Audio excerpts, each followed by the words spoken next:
Have you ever looked up at the night sky and wondered, are we alone? It's a question that has haunted us for centuries. So far, we have no concrete proof of alien life. But think about this. Our galaxy, the Milky Way, contains billions of stars, and orbiting many of them are planets, billions upon billions of worlds. Some of these could be Goldilocks planets, not too hot, not too cold, just right for liquid water to exist. They might have oceans, atmospheres, and maybe just maybe life. It could be simple microbial life or something far more complex and intelligent. Every new exoplanet we discover, every signal we analyze from the distant cosmos, brings us one tiny step closer to answering that profound question. The search is on, and the universe is a very, very big place to look. Now let's journey from the potentially life-filled worlds to the most destructive objects in the cosmos, black holes. At the center of most galaxies, including our own, lurks a supermassive black hole. These are cosmic monsters, points of such immense density that their gravity warps the very fabric of space-time. Nothing, not even light, can escape their grasp once it crosses the event horizon. So what happens inside? The truth is, we don't know. Our laws of physics break down. Some theories suggest it's a gateway to another universe, a wormhole. Others propose it's a point of infinite density, a singularity where space and time cease to exist as we know them. Unlocking the secrets of what lies within a black hole could be the key to understanding the fundamental nature of reality itself.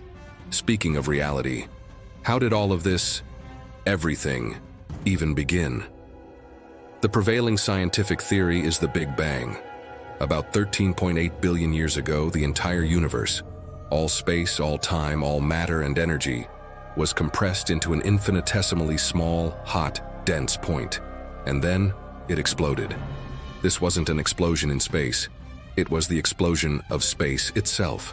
It expanded and cooled, allowing the first atoms to form, which eventually clumped together to create stars and galaxies. But the ultimate question remains: what caused the Big Bang? What or who lit the fuse? Was it a random quantum fluctuation? Or is our universe just one bubble in a vast cosmic foam of multiverses, endlessly creating and collapsing? It's the ultimate origin story, and we're still trying to read the first page. From the beginning of everything to the end of our own star, will the sun die? The short answer is yes, but don't worry, it's not happening anytime soon. Our sun is a middle-aged star comfortably fusing hydrogen into helium. In about 5 billion years, however, it will run out of hydrogen fuel in its core.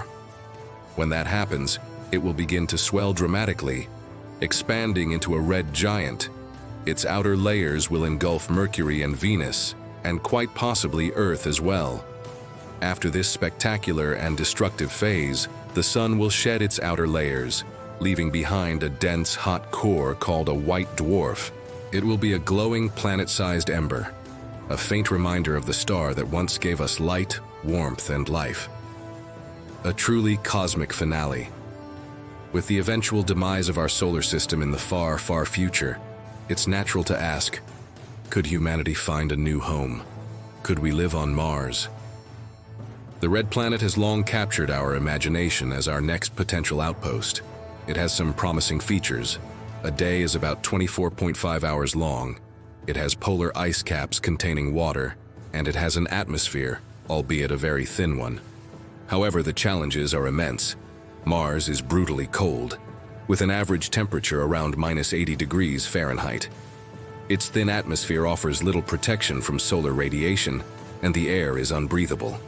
Despite these hurdles, agencies like NASA and private companies like SpaceX are actively developing the technology to send humans to Mars, establish a permanent base, and one day, perhaps, even terraform it into a second Earth. The dream of becoming a multi-planetary species is slowly but surely moving from science fiction to science fact. The idea of traveling between planets leads to an even more mind-bending concept. Is time travel possible? Albert Einstein's theory of relativity tells us that time is not constant. It's relative.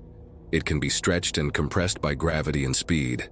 This is a proven fact, GPS satellites have to account for time dilation to work accurately. If you could travel in a spaceship at a significant fraction of the speed of light, time would pass much slower for you than for everyone back on Earth. You could journey for a few years and return to find centuries have passed. In a sense, you would have traveled into the future. But what about the past?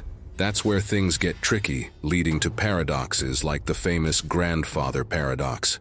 For now, traveling back in time remains firmly in the realm of theory and speculation, a puzzle that challenges our very understanding of cause and effect. As we ponder traveling through time, let's consider traveling through space, to the very edge. What lies beyond the observable universe? Due to the expansion of the universe, there's a cosmic horizon, a point beyond which light has not had enough time to reach us. This boundary is currently about 46.5 billion light-years away in every direction. So, what's out there? Is it just more space, more galaxies, stretching on for infinity? Or does the universe curve back on itself, like the surface of a sphere, meaning if you traveled far enough in one direction, you'd end up back where you started? We have no way of knowing for sure. No telescope can see beyond that edge. It's a realm that for now, only our imagination can explore. What's even more mysterious is that most of the universe is made of stuff we can't see at all. We call them dark matter and dark energy. All the stars, planets, and galaxies, everything we can observe, make up only about 5% of the cosmos. About 27% is thought to be dark matter. We can't see it or touch it, but we know it's there because we can see its gravitational effects. It's the invisible cosmic glue that holds galaxies together, preventing them from flying apart. The remaining 68% is dark energy, an even more enigmatic force that seems to be causing the expansion of the universe to accelerate. It's a repulsive force, pushing everything apart.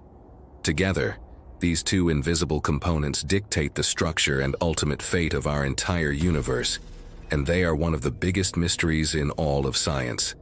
Here's a question that seems simpler, but has a fascinating answer. Why do astronauts float in space? It's a common misconception that there's no gravity in space. In reality, at the altitude of the International Space Station, Earth's gravity is still about 90% as strong as it is on the surface. The reason they float is that they are in a constant state of free fall.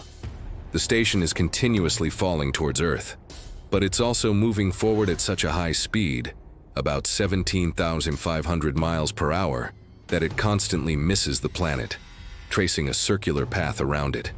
The astronauts, and everything inside the station, are falling at the exact same rate. This creates the sensation of weightlessness, or zero gravity. It's a beautiful dance of physics, a continuous fall that never ends. So, with all these incredible mysteries and possibilities, what's next for humanity in space?